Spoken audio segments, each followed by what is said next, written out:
Hello friends, আমি সুস্মিতা। আমার চ্যানেলে জানাই সবাইকে ওয়েলকাম। তোমরা কেমন আছো? আশা করি ভালো আছো। আমিও খুব ভালো আছি। আমি আজকে রেডি হয়েছি কেন? আজকে আমি রেডি হয়ে যাচ্ছি আমাদের বাড়ির সামনে যে আশ্রমটা আছে, আজকে ওখানে ভোগ খাওয়াবে। এই ভোগটা খাওয়ানো হয় মাঘী পূর্ণিমা ধরে। প্রত্যেক বছর মাঘী পূর্ণিমা ধরে আশ্রমে উৎসব হয়।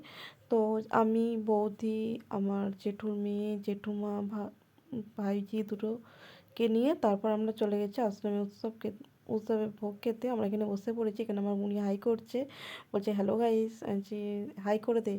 আর এখানে আজকে খিচুড়ি খাওয়াই, আর খিচুড়ি ভোগ আর বাঁধাকপির তরকারি অষ্টমঙ্গলের সময়। তো লুচি দেয়, তারপর চাল কলাই দেয়, খিচুড়ি, বাঁধাকপির তরকারি, পায়েস আর চাটনি। দেখো আমরা ভোগ খেয়ে চলে এসেছি মন্দিরে।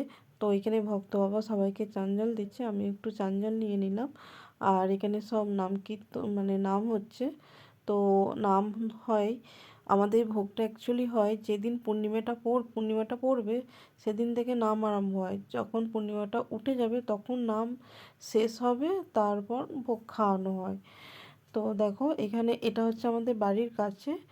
তো এবারে মা বাবা কেউই নেই, কেননা মা এসেছিলো, থাকতে পারেনি, ছুটি নেই। আর আমাদের যেহেতু সামনেই মানে 8ই ফাল্গুন বড় পুজো, তখন তো ছুটি পাবে না। আর আমাদের 8ই ফাল্গুন পুজোটা বিরাট মানে বড় করে হয়। তো ছুটি পাবে না বলে মা ওই জন্যই আর আসেনি কো। আর কি করবো বলো, তার আগের দিন কালকে মা আশ্রমে মানে ভাত খেয়ে গিয়েছিলো। তো আমাদের সিধে দিয়ে আসতে হয়, তারপর ভাত খাওয়ানো হয়। কেননা শুধু যেতে নেয়, নিজেদেরই কেমন একটা। এখানে দেখো আজকে কেমন মেলা বসা। এই যে মানে বাড়িটা, এই বাড়িটা আগে যে আদি যে ভক্ত বাবা উনি থাকতেন। তো আমার বাবা বলে নাকি এই যে বাড়িটার ভেতরে যে একটা মানে সুড়ঙ্গ আছে, ওই সুড়ঙ্গ দিয়ে আদি যে ভক্ত বাবা গঙ্গা স্নান করতে যেত। আমার দাদু গল্প করতো, তো শুনতাম। আর এই বাড়িটা দেখো। আর এবারে তোমার ওই ভক্ত বাবার ছবিটা তোলা হয়নি কেন, কোনো সামনেটা যাওয়া হয়নি। ওখানে খিচুড়ি ভোগ, খিচুড়ি দেখো ওখানে রান্না হচ্ছে। আর এখানে সব যারা বাড়িতেও নিয়ে যাবে বলে অনেকে টিফিন নিয়ে এসে দেয়, সবাইকেই দেয়, মানে না করে না। আর প্রচুর লোকও হয় এই আশ্রমে আমাদের উৎসবের সময় দেখো।